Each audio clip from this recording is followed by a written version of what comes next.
My name is Diane Baker, and I am a donor mom. My son's name is Daniel. He was 19 years old. Daniel was a free spirit, sort of, not a daredevil kind of child, but he liked to see how things work. He would take things apart. He wanted to be able to do things when he wanted to do it. The night that Daniel died, he and his friends were racing. We are not really sure whether he had turned around. He had a habit of turning around and looking at his friends, or if he was actually still speeding. He purchased his bullet bike about 3 months before he died, but he drove it for about 2 months before he died. He had on all the things that are there to protect him. The problem is that when you're going too fast or you're being even the least bit careless, doesn't matter what you've got on. It's not going to work. When the officer came to our door, he first said that Daniel had been in an accident. And then he told me that I needed to sit down. And then he told me that Daniel had died. It was shock. It was horrible shock. I don't want any other mother to have to feel what I have felt. I just mostly want the teenagers to know that there are consequences for every action that we do on this earth. Daniel's death was a bad consequence. Some choices have good consequences. One of the good consequences is when you choose to donate.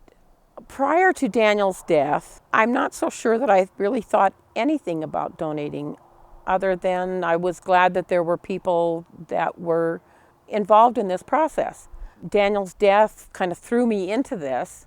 The first time that I found out about Intermountain Donor Services was when they came and told me that Daniel had been a donor. The people that were there talked me through a lot of things and helped me to understand that this really was an important process. This is what he wanted. They gave me enough time so that I could go through that initial grieving and have time with him. I did not know until the day that he died that he had put yes on the donor question on his license. I'm not so sure that I sort of agreed with it at first, but it was his wishes. He was able to help 74 people with his bones. He helped 2 men with his eyes, and they took skin for the burn clinics. Seeing the list with all these donations and their ages and the way they were helped, that impacted me tremendously. And my husband was really down on this whole process till we got that list.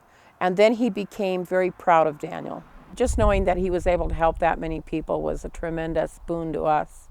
Having Daniel choose to donate helped me through the grieving process, because I realized then that he would be sort of living on in other people. Daniel is a very giving person.